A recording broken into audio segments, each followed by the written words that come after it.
ሰላም ሰላም እንደምናላችሁልኝ ውድ ተከታታዮቼ፣ እኔ እግዚአብሔር ይመስገን ሰላም ነኝ። እንኳን ወደ እኔ ቻናል በሰላም መጣችሁ እያልኩኝ ዛሬ ደግሞ እንደ ሁል ጊዜው ምርጥ የሆነ ጤናማ የሆነ የጁስ አሰራር ይዤላችሁ ብቅ ብያለሁኝ።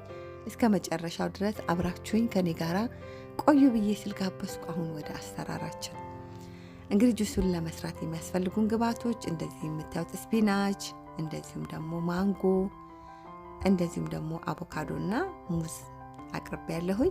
እነዚህን አራት አይነት ግብአቶች ተጠቅመን በጣም ምርጥ የሆነ ጤናማ የሆነ የጁስ አሰራር እንሰራለን እናዘጋጃለን ማለት ነው። እንግዲህ በደንብ ስፒናቹን አጥቤ ያዘጋጅቸዋለሁ። እንደዚሁም አትክልቶቹን ማለት ነው፣ ፍራፍሬዎቹን በደንብ አጥበን እናዘጋጃቸዋለን በንጽህና ማለት ነው።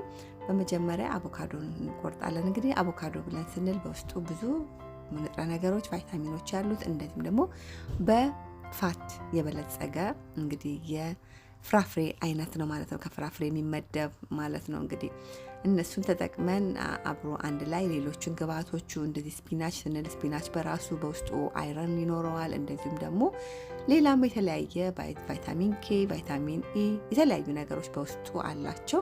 እነዚህን ሁሉ አንድ ላይ እንግዲህ ፍራፍሬ ብለን ስንል የተለያዩ ጥቅማ ጥቅሞችን ነው ከውስጣቸው የምናገኘው። ከዛ ከነሱ ከምናገኛቸው ለሰውነታችን የሚጠቅመንን ነገር በእንደዚህ መልክ ተጠቅመን እንጠቀማለን ማለት ነው። ከዛ አቮካዶን ከጨመረን በኋላ አንዱን አቮካዶ አነስተኛ ነው፣ በጣም ሳይዙ ትንሽዬ ነው። ምክንያቱም ሌሎችን ስንጨምር ብዙን ስፒናቹንም ማንጎውንም ሙዙንም ስንጨምር አንድ ላይ በጣም ወፍራም ስለሆነ የሚሆነው በጣም አመጣጥረን ውፍረቱን እንደምንፈልገው አድርገን እንፈጫለን ማለት ነው። ከዛ በኋላ ሙዙን እንደዚህ አንድ ሙዙን እንጨምራለን። አቮካዶም በጣም ትንሽዬ ሳይዝ ነው። ይሄ በቃ ምግብ በሉት፣ በቃ ምግብ ማለት ነው። እንግዲህ ሙዙም ደግሞ ብለን ስንል በካልሽየም የበለጸገ የፍራፍሬ አይነት ነው ማለት ነው። ሙዙንም እንዲህ ከጨመረን በኋላ ማንጎንም አንዱን ማንጎ ነው እንደዚህ ቁርጥርጥ አድርጌ ያዘጋጀሁት። የሚበቃንን ያህል ማንጎም እንጨምርበታለን። እንግዲህ ማንጎም በውስጡ ብዙ የተለያየ ንጥረ ነገሮች፣ ቫይታሚኖች አሉት። እንግዲህ ከነዚህ ሁሉ የተመጣጠነ ጤናማ የሆነ ለሰውነታችን የሚጠቅመንን ነገር እናገኝበታለን ማለት ነው።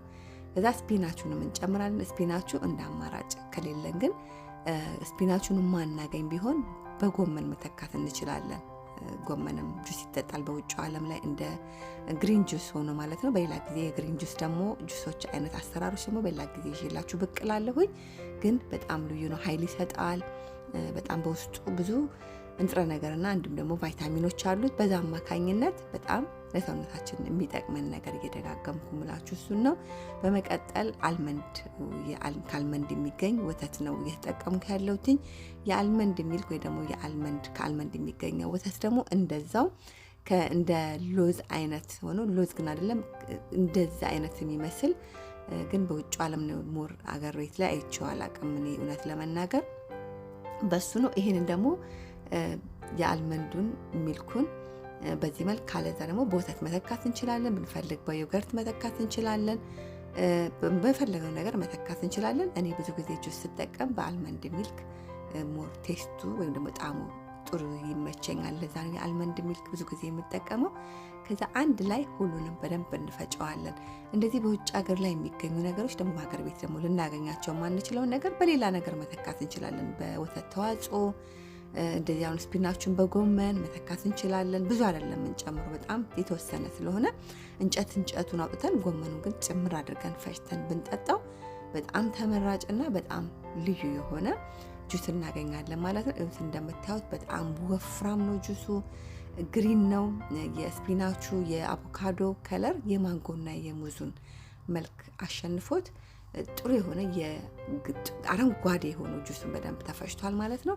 በጣም ልዩ ነው። የእውነት ተወዱታላችሁ። ሰርታችሁ ሞክሩት። ስኳር መጨመር አያስፈልገንም። ከማንጎና ከባናና ወይ ደግሞ ከሙዙ ላይ የምናገኘው ስኳር ለኔ ይበቃኛል። እናንተ ግን መጨመር ከፈለጋችሁ ብትፈልጉ ስኳር ብትፈልጉ ማርም ጨምራችሁ መጠቀም ትችላላችሁ። ግን የራሱ የሙዙና የማንጎ መጣፈጥ ያጣፍጠዋል። ጥሩ የሆነ ጣዕም ይሰጥልናል ማለት ነው።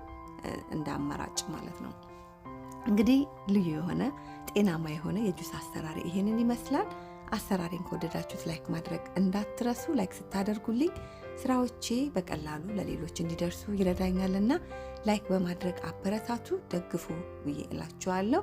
ለኔ ቻናል ደግሞ አዲስ ከሆናችሁ ቻናሉን ሰብስክራይብ፣ ሼር፣ ላይክ፣ ኮመንት በማድረግ ቤተሰብ ሁኑ፣ አበረታቱ። እንዲሁ ደግሞ ሰብስክራይብ፣ ሼር፣ ላይክ፣ ኮመንት እያረጋችሁ ለምትደግፉኝ ለምታበረታቱኝ በሙሉ ከልቤ እያመሰገንኳችሁ ምርጥ ጤናማ የጁስ አሰራሬ ይህንን ይመስላል። አሰራሬን ከወደዳችሁት ላይክ ማድረግ እንዳትረሱ።